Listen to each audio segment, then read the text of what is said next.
Ever wondered how a manufacturing giant stays resilient when costs are skyrocketing? Today, we're diving into the Q3 FY26 financial and strategic review for Dixon Technologies India Limited.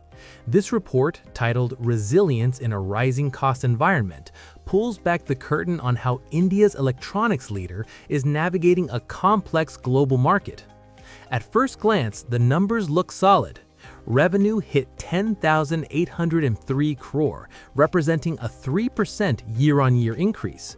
More impressively, the reported profit after tax, or PAT, surged 48% to 321 crore. However, that asterisk next to the profit is important. It includes significant one-off gains.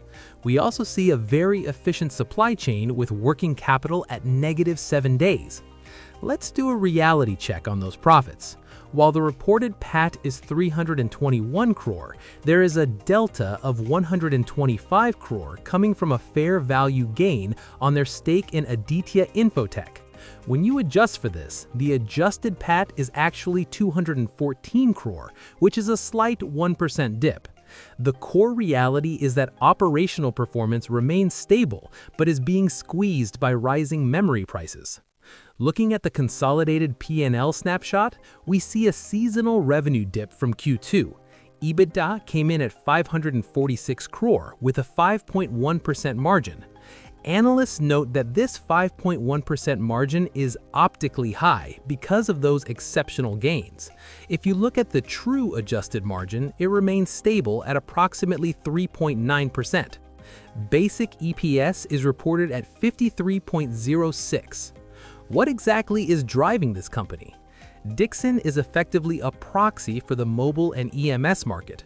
This single division now accounts for a massive 92% of their total revenue engine. Essentially, as the smartphone segment moves, the entire company moves with it. Consumer electronics and home appliances make up the remaining small slice. Diving deeper into the mobile segment, volume growth is the highlight. They produced 6.9 million units this quarter, generating 9,750 crore in revenue, a 5% year-on-year. However, the margin squeeze is real here. Margins in this segment sit at 3.6%, largely because they are being impacted by the rising costs of DRAM and other memory components. There is a sharp contrast when we look at other segments. Home appliances is the margin hero, boasting a best-in-class margin of 11.5% and 13% revenue growth. Meanwhile, consumer electronics is facing volume headwinds, with revenue dropping 10% and margins sitting at a much lower 4.2%. Dixon is also streamlining its focus. They have transferred their lighting business into a new entity called Lightanium Technologies. This is the 50-50 joint venture with Signify. This deconsolidation makes year-on-year comparisons a bit tricky, but it allows Dixon to focus more intently on its core electronics manufacturing. Operational excellence is Dixon's true moat. Look at these cycle times. Inventory is managed in 29 days, while they collect from debtors in 52 days. Because of their scale, they maintain a net working capital of -7 days. Their superpower is collecting cash faster than they pay it out, effectively using suppliers' money to fund their own growth. The strategy for future growth is backward integration. They're moving from pure assembly to component manufacturing to capture more value.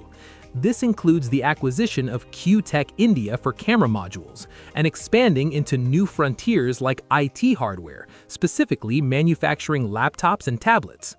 Dixon is backed by a fortress balance sheet. Their net worth stands at 4,341 crore, and they are sitting on 605 crore in cash and equivalents. With a net debt of only 0.06x, they are perfectly positioned to fund the next leg of their capital expenditure and expansion plans. The quality of their earnings is very high. Over the last 9 months, their cash flow from operations was 1,089 crore. Even after spending 720 crore in capex, they generated a positive free cash flow of 369 crore. This proves that their reported profits are successfully converting into actual cold hard cash. It's not all smooth sailing though. Dixon faces margin volatility due to its high sensitivity to component prices.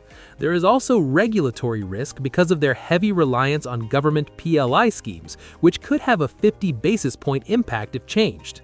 Finally, the smartphone OEM space remains incredibly crowded and competitive. The final verdict? We are constructive on Dixon. They are successfully scaling IT hardware, integrating camera components, and leading the Indian manufacturing scale play. While near-term margin pressure in smartphones is a real concern, the long-term growth story remains firmly intact. Did you find this deep dive into Dixon Technologies useful? Then make sure to save this for your research and subscribe ZinvestZ for more smart investing insights. Thank you.